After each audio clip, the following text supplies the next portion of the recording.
High in the Sierra Mountains, just outside of Yosemite National Park, is the home of Sierra Online, the creator of the world's greatest interactive fiction.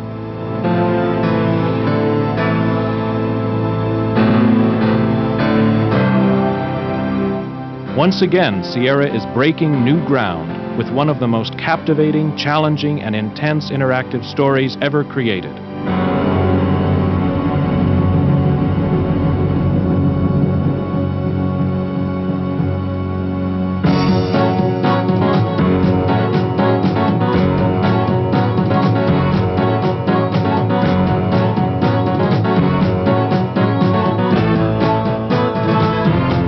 Gabriel Knight, Sins of the Fathers, is a psychological suspense story of one man's desperate search to safeguard his future by unraveling his past.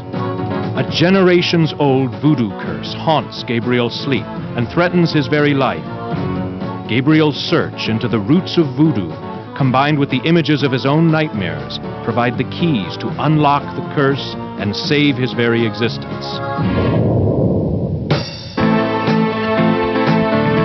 Game designer Jane Jensen and a team of programmers, artists, animators, musicians, cinematographers, actors, and other specialists have spent over a year creating this incredible adventure.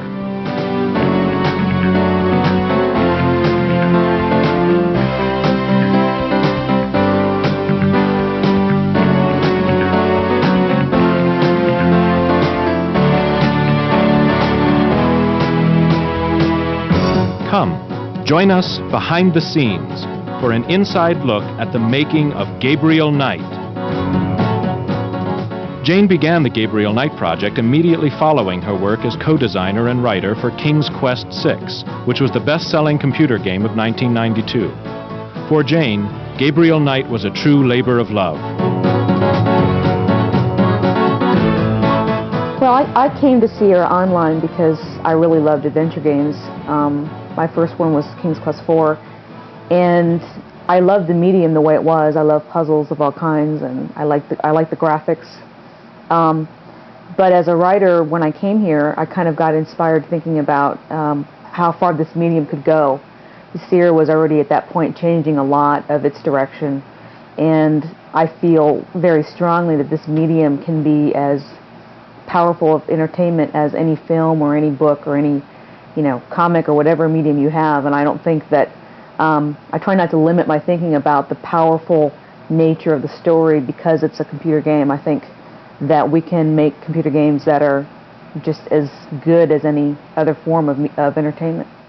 With Gabriel Knight, Jane also pioneered a number of changes to the familiar Sierra game interface. We get letters from people saying they think that the game assumes too much. It assumes that they want to pick up something when they click the hand on it where they may have been trying to open it. So I wanted to try to keep the point and click and the icons, the visuals instead of words, and introduce a little bit more freedom of action. That and the dialogue trees are the way we've done that with Gabriel Knight. I think it's made it a very difficult game, but I hope that people will take a little time to get used to it. An experienced team of artists and animators transformed Jane's vision into the game's distinctive style and appearance. Lead illustrator John Schroeds created an overall art design that borrows from the dark look of film noir, combined with the distinctly stylistic appearance of graphic novels. We use the graphic novel as an influence for the cut panel format to bring out climaxes in the storyline. A talented team of artists created over 80 breathtaking original background illustrations and scores of cut panel and dream sequence pictures. Like the sets of a motion picture, they create the backdrop for the incredible world of Gabriel Knight. Lead animator Michael Hutchison harnessed an arsenal of animation tools and techniques. Over 2,000 individual animations and dozens of cinematographic and cut panel sequences were created. The resulting game visuals define new standards for interactive adventures, giving Gabriel Knight the look and feel of a motion picture production. Well, one of the things that we were really excited about when we started work on Gabriel was the opportunity to really make it visually any way that we wanted to. It's the first in a series, and we weren't locked into any particular style with this game. We could We could have the cut panel sequences of stills and then animate those in comic books fashion. We could have video capture, we could have 3D studio, we could composite all of these different mediums into one, and really get some pretty exciting effects, I think. The programming team integrated the graphics, animations, cinematographic sequences, user interfaces, puzzles, dialogue, narration, sound effects, and music, creating the final game. The main challenge for us is the movie-like quality that we can attain with the CD game. Previously, we would have dialogues would always be in text, and the action would basically stop. Now we have the talking going on while the action is going on, and synchronizing those two things is a new experience for me, but it really gives the game an extra flavor. Before, we took text-based games and turned them into CD games, so we really got a text-based game on a CD. Now we have a truly CD-oriented game. The musical soundtrack has always been a distinctive element of Sierra games, and Gabriel Knight is no exception. Game producer and musician Bob Holmes composed an enthralling soundtrack of original music that sets the mood and adds depth and dimension to the world of Gabriel Knight. My background really is in film scoring, and I tend to really levitate to a lot of the old style Max Steiner kind of film scoring, in which using a theme is much more valuable than texture. One of my goals for Gabriel was to latch on to a few really strong themes and then use those in different ways. Gabriel is a great vehicle for music because of the texture and the darkness and the tone. It just gave me a lot of rich things to work with. The musical score is augmented by hundreds of realistic sound effects.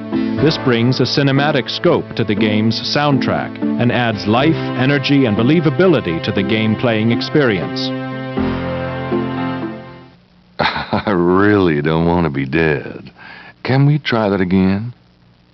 Perfect.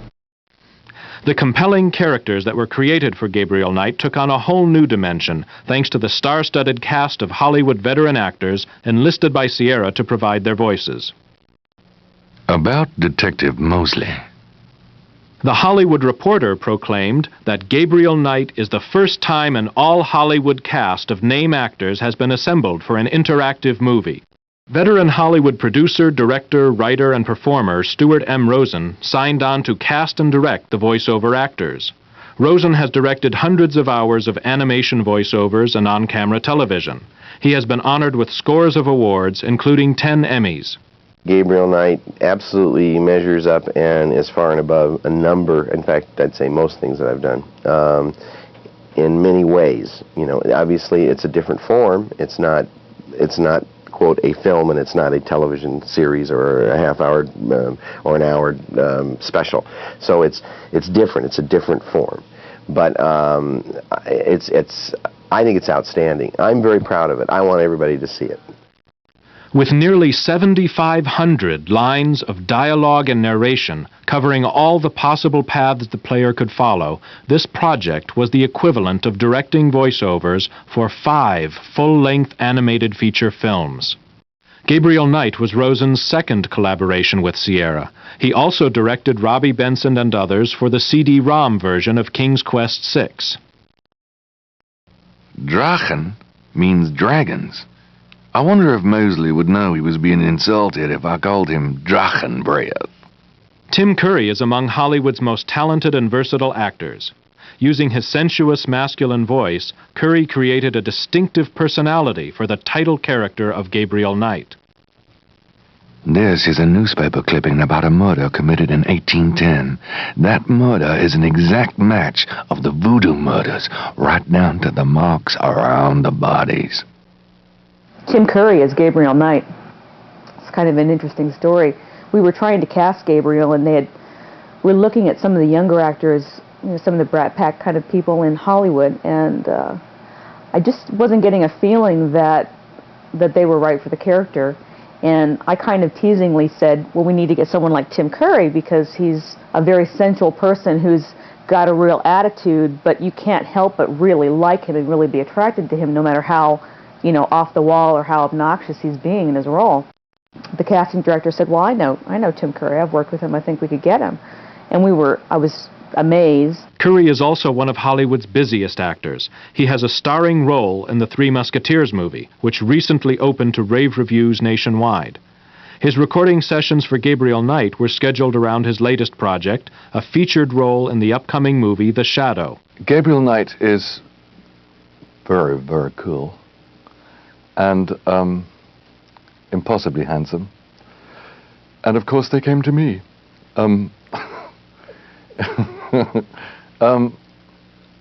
He's enormous fun for me to play because I'm a huge fan of New Orleans, and I go there quite a lot, so it had never really occurred to me that anyone would ever want me to play somebody from New Orleans.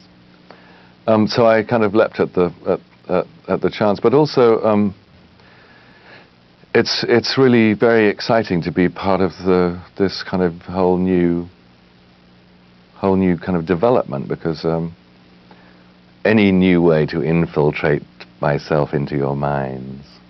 Curry has created scores of roles on stage, screen, and television, including memorable performances in the Rocky Horror Picture Show, The Hunt for Red October, National Lampoon's Loaded Weapon, Home Alone 2, and in the television comedy Roseanne.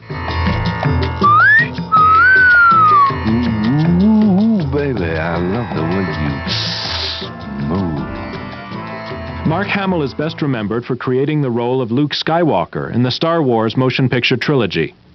Since then, Hamill has concentrated on stage work, with leading roles in several Broadway productions.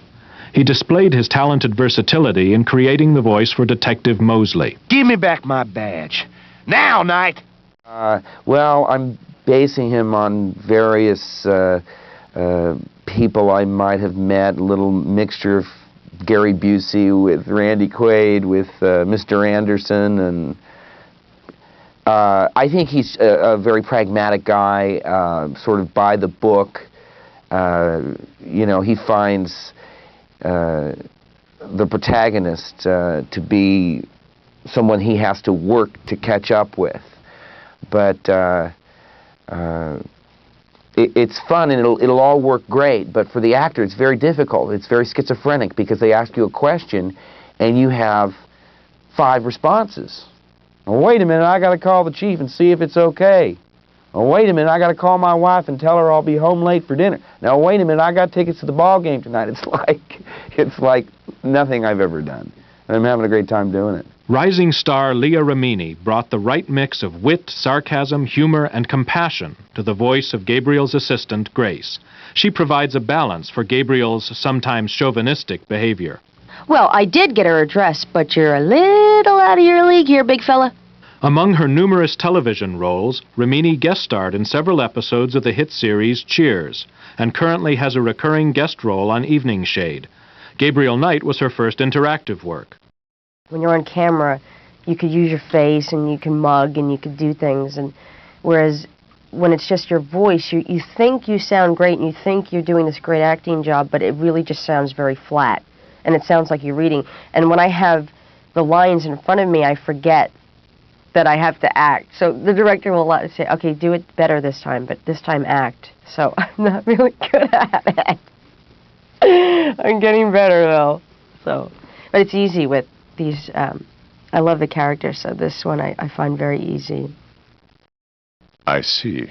By the way, I forgot to warn you, Mr. Knight. The local cemeteries are quite dangerous. Muggers, vandals.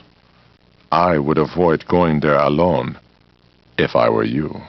While the face may not be immediately recognizable, the voice of Michael Dorn is unmistakable. Best known for creating the character of Worf on Star Trek: The Next Generation, Dorn's commanding, resonant voice was a perfect choice for Dr. John. You! What are you doing here? You know, Worf is very distinctive. He has a very distinctive voice and a distinctive way of talking. And sometimes you could get into trouble by all of a sudden slipping into the Worf character. just by the way he talks. And that's probably the hardest thing is getting out of it now. It's been 7 years, and so immediately you go into it.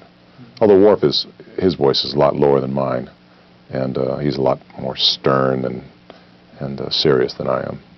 The role of Wolfgang is brought to life by the talents of stage, screen, and television legend Ephraim Zimbalist Jr. We must locate the tribe's original African homeland. Her remains might be there, or they might be in New Orleans, buried among her descendants.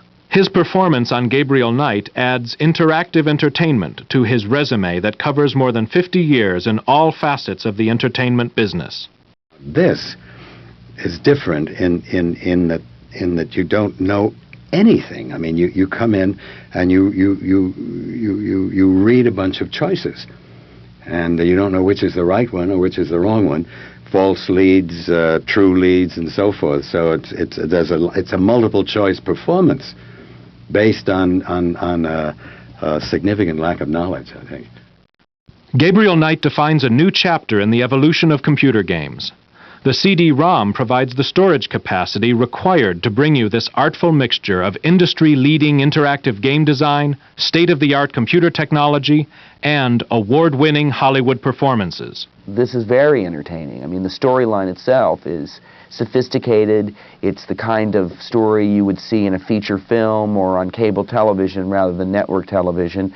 And the fact that I mean, for the most part, people slip the cassette in, they push a button, and that's the end of their job. And I think this is a challenge to people. And, you know, with cable channels, with all the satellite television, everything that you have competing for people's attention, I think this has a real chance to be groundbreaking in its own way. I'd love to see it happen. I'd really love to see it happen because, for me, it's an actor's dream come true. First of all, it's clearly the next step on from video in that you're absolutely involved in the process. So you influence the outcome of the plot. You take the movie where you want to take it.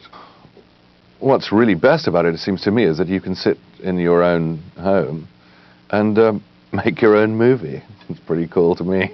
The convergence of Hollywood's talent with the award-winning story-based game development skills at Sierra opens the door on an exciting new future for interactive entertainment. Jane Jensen's Gabriel Knight Sins of the Fathers represents a bold step down this future path. The interesting thing about interactive fiction is there is a plot that continues through the game, but also because it's interactive and because the player is exploring at their leisure, you can put in all kinds of side trips that may be just about character or just about some interesting point of history or just about the universe that you're in that don't necessarily progress the story. And I think that makes interactive fiction potentially a much richer form of entertainment. Interactive fiction integrates the best attributes of films, novels, stage, and television. But it's an exciting new entertainment experience, giving you the unique opportunity to actively participate in the story. It really rolls up all of those forms, the dramatic forms, reading, all of it, all together in one ball of wax. And I think this is going to be the new thing. I think this is going to be the thing of tomorrow. And though it's young today, wait till it matures. Wow. Now it's your turn. Take a journey you will never forget into the world of Gabriel Knight.